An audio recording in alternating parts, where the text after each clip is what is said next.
What happened when an undercover CEO traded his suit for a dishwasher's apron and uncovered a secret that would change not just a business, but an entire community? Welcome, wise and compassionate listeners. You have the rare gift of seeing beyond appearances, of understanding that true leadership isn't about titles, it's about heart. Today's story will take you deep into the hidden corners of Royal Wood Palace, where second chances are fought for, dignity is quietly defended, and family is found in the most unexpected places. Settle in. You're about to witness a transformation unlike any other. Evan Calder tugged the brim of his borrowed kitchen cap lower over his brow as he shoved another tray of champagne flutes into the palace's industrial dishwasher. The Royal Wood Palace gleamed above him, its towering chandeliers and marbled halls a shrine to old money and new ambitions. Out here in the steaming back kitchen, though, the glamour wore off fast. It wasn't exactly how Evan pictured the first weeks after buying one of the most prestigious event venues on the East Coast. But after decades clawing his way up the corporate ladder and watching pride destroy his own family from the inside out, Evan had learned that true rot always started below the surface, hidden where nobody bothered to look. That's why he was here. Anonymous in the scuffed shoes and apron of Eric the dishwasher, not as the wealthy new owner evaluating financials from a boardroom. He needed to feel the heartbeat of the place with his own two hands. He loaded plates mechanically, studying the staff around him. Gloria Vance, the senior event coordinator, barked orders like a drill sergeant, snapping at junior servers. Bruno, the palace's gruff head chef, ruled the kitchen with a stained apron and a growl. Yet amid the chaos, Evan noticed one figure moving differently. Lila Moreno, a slender server with calm hands and quiet eyes, floated through the clatter and heat as if untouched by it. She never gossiped, never dawdled, always working, always watchful, always slipping away when her shift ended. As though carrying secrets heavier than any tray she balanced. Evan's instincts, honed after years of negotiating billion-dollar deals, told him that Lila was more than she appeared, but whether she was a hidden asset or a hidden problem, he didn't know yet. What he did know was this: beneath the shining ballrooms and whispered toasts, something in Royal Wood Palace's catering operation wasn't right.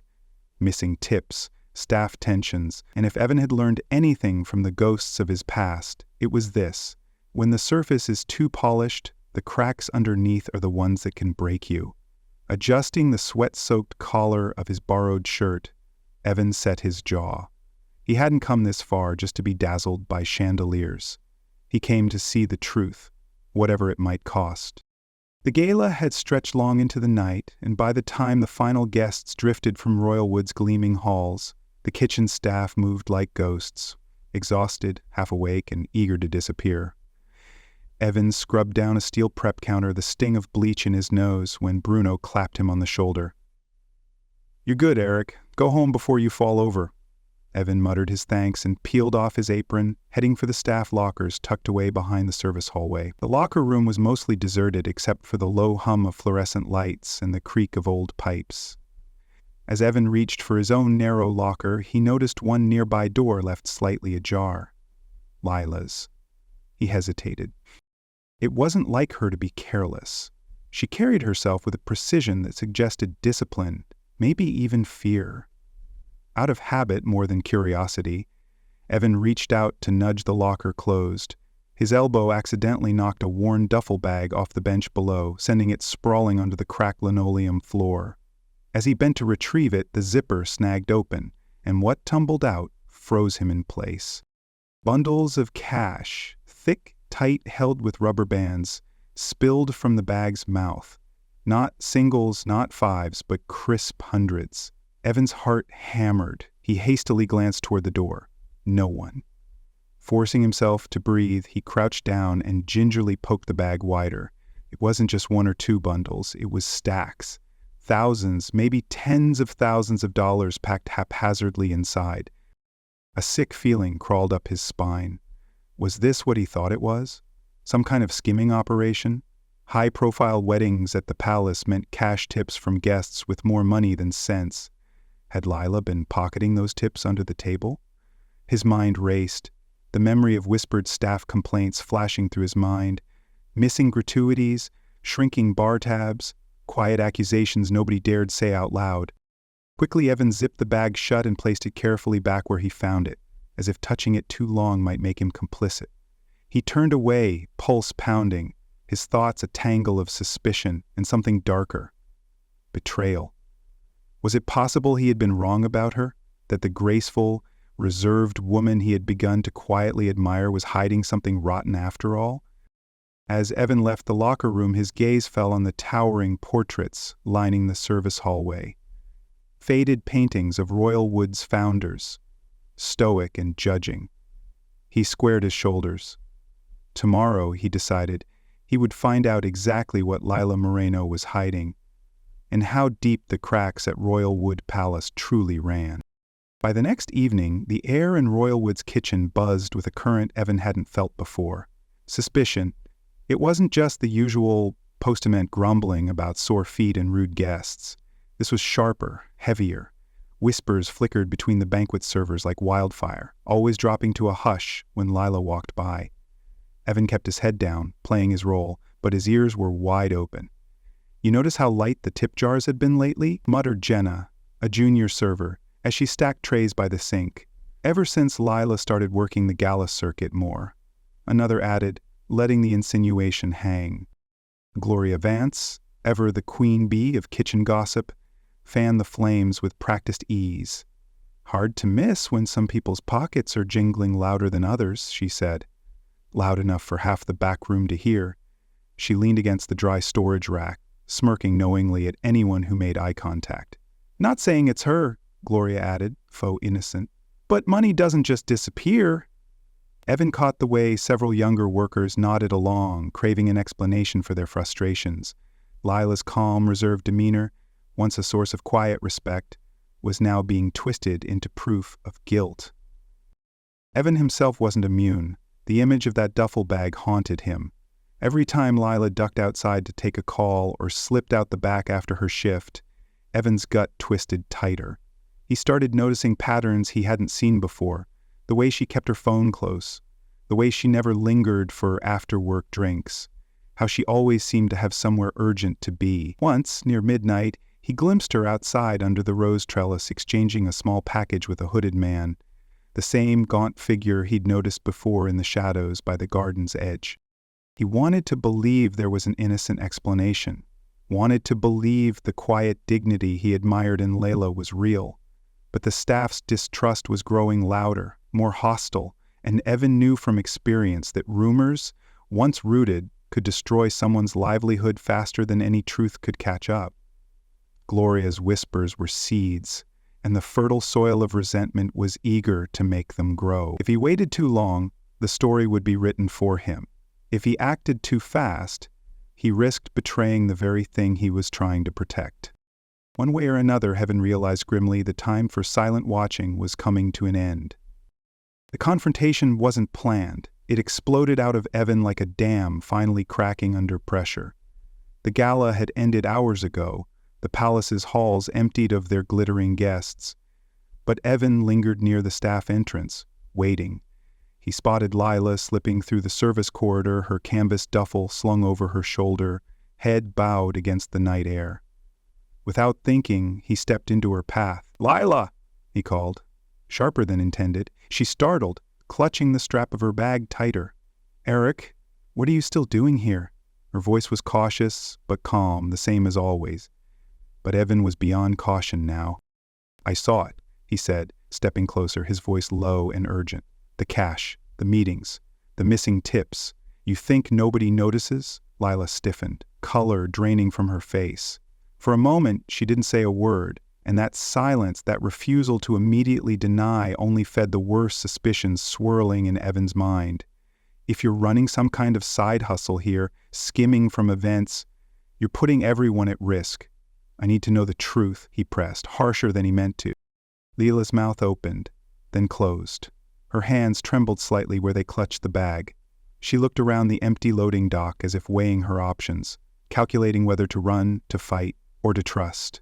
When she finally spoke, her voice was quiet but steady. "You think I'm stealing?" she said. not as a question, but a weary statement. Evan's throat tightened. "Tell me I'm wrong," he said, almost pleading now. Lila took a deep, shaking breath. "You want the truth?" she said, meeting his gaze for the first time all night. "Then follow me." She brushed past him without waiting for a reply, her slender frame cutting through the cold air like a blade. For a beat, Evan stood frozen, heart-pounding. Every instinct screamed at him to call security, to protect the palace, to protect himself. But another, quieter voice, the one he hadn't listened to in far too long, whispered that maybe, just maybe, the truth was bigger than the suspicions it threatened to crush. Gritting his teeth, Evan pushed away from the wall and followed Lila into the night. Lila's apartment was nothing like Evan had imagined. He'd expected, without even realizing it, something flashy, expensive, evidence of stolen money. Instead, he stepped into a space that was heartbreakingly modest. Secondhand furniture, peeling wallpaper, a tiny kitchen with chipped countertops. But what caught his eye wasn't the poverty. It was the dining table, completely covered with papers, medical records, fundraising flyers, insurance denial letters, donation tracking logs. In the center, weighted down by a jar half filled with crumpled bills, sat a framed photograph of a man in his prime, handsome, smiling, holding a conductor's baton high over a symphony orchestra. "That's him," Lila said softly, setting down her bag and moving to the table with reverent care. "Samuel Whitmore. Maybe you remember the name." Evan swallowed hard. Of course he remembered. Sam Whitmore had once been Royalwood's pride, the celebrated conductor who packed the palace's grand ballroom for gala concerts. A man whose fall from grace had been whispered about for years, reduced to rumor and scandal, then quietly forgotten. Lila's voice was steady but tinged with sadness as she explained. He was trapped in a fire 5 years ago, burned badly, lost most of his ability to perform, lost his face, his career, everything. No insurance, no family willing to claim him. She glanced at Evan, a flicker of accusation there, though she had no idea who he really was. "I found him living behind the old subway station last winter, playing a broken violin with hands that could barely grip the strings." Evan's mouth went dry. Every assumption he had made, every ugly thought, crumbled beneath the weight of the truth. "The money?" he managed to ask. Lila nodded. "Every penny is for his surgeries, reconstructive procedures, hand specialists, physical therapy. Mercy Hospital agreed to help if we raised enough for the deposit." She pulled out her worn notebook, sliding it across the table. Inside were meticulous records, every donation logged, every expense accounted for. No skimming, no theft, only sacrifice. Lila's shoulders sagged slightly, as if finally letting Evan see the burden she'd been carrying alone. He doesn't want charity. He doesn't want to be a headline or a pity case. He just wants a chance to be human again. Her voice cracked at the edges, but didn't break. Evan, for once, had nothing to say. He simply stood there, feeling the crushing shame of how badly he had judged her, and realizing, deep in his chest, that if anyone here needed saving, it wasn't the palace's polished reputation. It was Samuel Whitmore, and it was the girl who had fought for his dignity when no one else had. Evan's eyes were still locked on the photograph long after Lila finished speaking. The man's smile, vibrant, mischievous, full of life, stirred something old and painful in his chest. He knew that smile. He'd seen it before, framed in an aging photo that sat buried in a forgotten drawer at his parents' house. A family picture from long ago, back when laughter still filled their holidays, before anger and disappointment hardened into silence. Slowly, almost unwillingly, Evan pulled his wallet from his back pocket and thumbed through until he found it. A worn, creased photo of two young men standing by a lake, his father stern even in youth, and beside him, a brother with a saxophone slung casually over one shoulder. Grin wide and easy, he held the photo up next to the framed image on Lila's table. The resemblance was unmistakable. Even through the ravages of time and tragedy, his throat tightened. Samuel Whitmore wasn't just a name from palace programs and music posters. He was Sam Weston, his uncle, the family ghost no one spoke of anymore. "My father," Evan whispered, voice rough. "He told us Uncle Sam died years ago, an overdose." Lila's eyebrows furrowed. "Your uncle?" Evan nodded numbly, the pieces clicking into place faster than he could process. His family hadn't just abandoned Sam metaphorically, they had erased him, wiped him from their story like a stain too shameful to admit, and Evan, dutiful son that he was, had never questioned it, never looked deeper. Until now. The weight of it all, the cash in Lila's duffel, the whispered accusations, the years of silence and guilt, pressed down on him.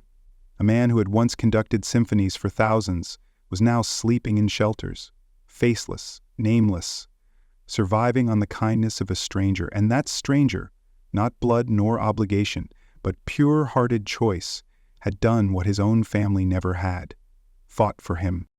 Evan dropped into the worn kitchen chair, feeling the full collapse of the life he thought he understood. Lila watched him carefully, wary now. "You okay?" she asked. Evan managed a broken laugh. "No," he admitted, "but maybe for the first time in a long while, I'm seeing things clearly." And with that, he knew helping Samuel wasn't just about charity anymore. It was about redemption. The kitchen was quiet except for the hum of the old refrigerator and the occasional creak of tired floorboards. Evan sat with his head bowed, the two photographs, past and present, lying side by side on the table between him and Lila. A long silence stretched between them, heavy but not uncomfortable. It was the kind of silence that demanded a decision, the kind you couldn't back away from once broken. Finally, Evan lifted his head, meeting Lila's cautious gaze. "You've done more for him than his own blood ever did," he said hoarsely. "I won't let you carry this alone anymore." Lila blinked in surprise, her mouth opening as if to protest, but Evan held up a hand. "No conditions, no lectures, no pity, just help." His voice steadied. "You've already done the hard part, believing in him when no one else would." A deep part of Evan, the part hardened by years of cold boardrooms and broken promises, whispered that throwing himself into this might backfire, might hurt, but another voice, louder now, spoke with the certainty of someone who had wasted too many chances before. He wasn't going to make the same mistake again.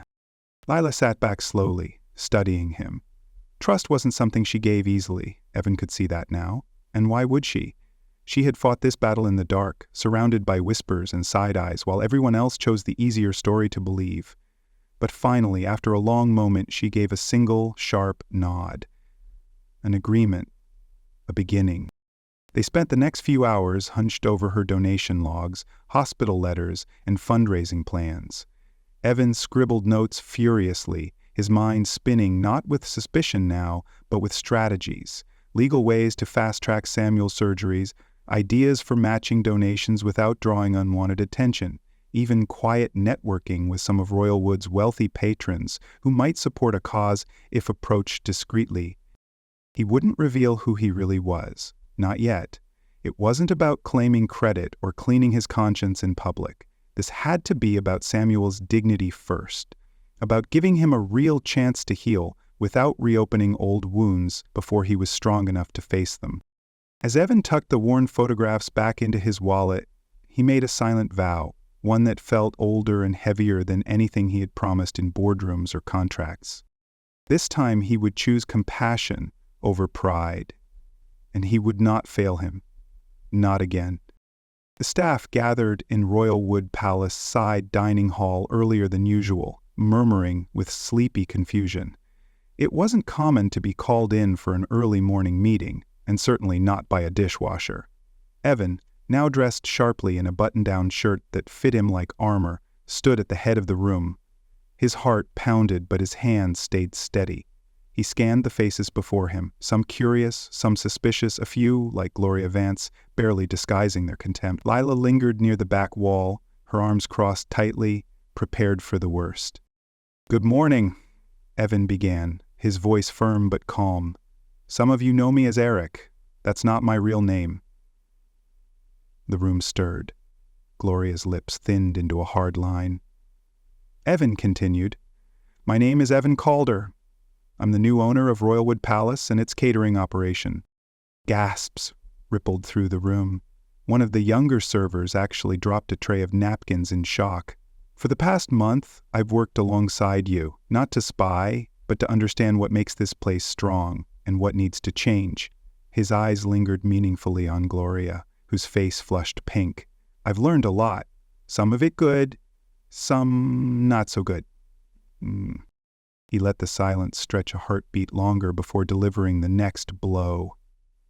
An investigation confirmed that recent thefts weren't the result of staff skimming tips, as some of you were quick to assume, but rather unauthorized access to the service areas by outsiders. Gloria visibly stiffened. Evan didn't bother softening the truth. Specifically, Gloria Vance's son, Clara, has been entering through the rear kitchen door and stealing from cash stations while events were underway. Gasps again, this time tinged with anger. Gloria stammered, but Evan cut her off. Effective immediately, Gloria's employment is terminated. Security upgrades are already underway.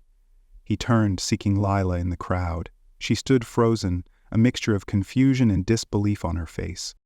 "But there's more you need to know," Evan said, his voice softening. "One of your colleagues has shown extraordinary integrity, compassion, and sacrifice, qualities we should all aspire to." He beckoned Lila forward. Reluctantly, she stepped up beside him. For months, Lila Moreno has been quietly raising money to fund life-changing surgeries for a man most people would have ignored. She faced suspicion, whispers, and isolation, and she never once defended herself because her cause mattered more than her pride. Evan paused, letting the truth land. From this day forward, Lila is Royalwood's first Community Legacy Director. She'll lead our new charitable initiatives, starting with a foundation for burn survivors, named in honor of Samuel Whitmore. The staff stood silent. Then slowly, almost sheepishly, applause began to ripple through the room. Lila blinked rapidly, stunned, as her co-workers, the same ones who had once doubted her, now looked at her with something close to awe. Evan smiled to himself. Setting things right had only just begun. The small recovery wing at Mercy Hospital was quiet, save for the soft beep of monitors and the distant shuffle of nurses' shoes on linoleum floors. Evan sat nervously outside room 214, the manila folder of Samuel's medical files weighing heavily in his hands. Days had passed since Sam's first successful surgery, a delicate reconstructive operation on his hands, and now Evan stood on the threshold of a moment he had both longed for and feared. When the nurse gave a small nod, Evan pushed the door open, stepping into the sunlit room. Samuel Whitmore sat propped against the bed's pillows, bandaged hands resting gently on a blanket. His face, though still raw from surgery, bore traces of the man Evan remembered from faded photographs, strong, resilient, stubbornly alive. At first Samuel didn't recognize him. How could he? Evan had been a boy the last time they'd shared a room. "Hey, friend," Sam rasped, managing a faint smile. "You hear from that foundation Lila keeps talking about?" Evan swallowed hard. He hadn't planned on revealing himself so soon, but there was no running from it now. He stepped closer and gently set the old family photo on the bedside table, the one of Sam and Evan's father, frozen in happier times. Samuel's eyes dropped to the photo, then widened. A beat of silence hung between them, thick as grief. "Where did you get that?" Sam whispered, his voice cracking. Evan pulled up a chair, his heart pounding. "From home. Your home once, too." Samuel's breathing hitched, his scarred hands trembling slightly. He looked from Evan to the photo, back again, the realization dawning, slowly, painfully. You're Henry's boy," he rasped. Evan nodded. "I'm Evan, your nephew." The words hung in the air, heavier than any apology could ever carry. For a long moment Samuel looked away, blinking hard against the sudden sting in his eyes. "Didn't think any Weston would ever want to find me," he muttered, voice thick with years of bitterness and hurt. Evan leaned forward, his own throat tight. "I know you were alive," he said hoarsely. "I believed what I was told." "I'm sorry for that. I'm sorry for all of it." Samuel's laugh was low and rough. You didn't owe me anything, kid. Blood doesn't always mean family. But sometimes, Evan said quietly, it can mean a second chance. Samuel studied him for a long, searching moment. Then, slowly, painfully, he extended a bandaged hand. Evan gripped it without hesitation. It wasn't forgiveness, not yet. But it was a start. A bridge across decades of silence, reaching for something neither of them could name yet, but both knew they needed. 3 months later, Royalwood Palace didn't just look different, it felt different. The grand chandelier still sparkled, the polished floors still shone, but beneath the glamour, something new had taken root. A quiet pride hummed through the catering staff, the kitchen, even the once standoffish event coordinators. The whispers that used to tear people down were gone, replaced by a buzz of real purpose. Near the entrance, beside the velvet-lined guest book, a new edition stood proudly. A bronze plaque bearing the words, "The Whitmore Foundation for Second Chances, where every life matters." Beneath it, a glass donation jar, often overflowed with folded bills, wedding checks, and crumpled ones from busboys who believed in something bigger than tips. At the center of it all, Samuel Whitmore, or Sam Weston, as Evan now sometimes dared to call him, was slowly reclaiming his life. His surgeries had restored enough dexterity for him to teach again, mentoring a small group of young musicians in the palace's once unused music room. Every Wednesday afternoon, the gilded halls that once echoed only with the clinking of champagne glasses now filled with the halting, hopeful strains of violins, cellos, and tentative first notes on battered saxophones. Lila, too, had found her true place. As community legacy director, she coordinated monthly charity events, partnered with local shelters, and helped Royalwood become a beacon not just for the wealthy, but for those clawing their way back toward dignity. She worked closely with Evan, their bond deepening, not through grand declarations, but through shared glances across crowded rooms, silent acknowledgments of the battles they had fought and won together. Business thrived, yes. Gala bookings increased, and the palace's reputation soared, but that wasn't what Evan cared about anymore. For the first time, success wasn't measured in numbers or contracts. It lived in the small things, in Samuel's tentative, growing smiles, in the way the staff volunteered for foundation events without being asked, in the ripple effect of second chances granted and accepted. One crisp autumn afternoon, as Evan stood watching a group of young musicians rehearse in the main hall, Samuel came up beside him. His voice was rough but steady as he said, "You gave me back more than music, kid. You gave me family." Evan smiled, emotion thick in his chest. "No," he said quietly, "you gave all of us something better, a reason to believe we're more than our mistakes." And as the sun poured through the palace's towering windows, gilding the floor in light, Evan Calder knew Royalwood's true treasure wasn't its chandeliers, its parties, or its pedigree. It was its heart, battered, imperfect, stubborn, and finally whole again. At its heart, the hidden symphony at Royalwood Palace teaches us that true worth isn't measured by appearances, wealth, or past mistakes. It's measured by compassion, resilience, and the willingness to see beyond the surface. Evan Calder came to Royalwood expecting to fix a business. Instead, he discovered how pride, judgment, and old wounds had blinded him to the quiet heroes working all around him. Through Leela's quiet sacrifices and Samuel's hard-won survival, Evan learned that redemption often starts in the places we least expect, not through grand gestures, but through quiet acts of dignity, loyalty, and faith in second chances. Family isn't just about blood. It's about who shows up when it matters most. Healing isn't instant. It's fragile, slow, and hard-earned. But when given space, it can rebuild lives and restore hope. Royalwood's greatest transformation wasn't in its profits or prestige. It was in becoming a place where broken things and broken people were welcomed home. In a world quick to judge and quicker to discard, this story reminds us the real treasures are the ones we fight to save, even and especially when no one else is watching.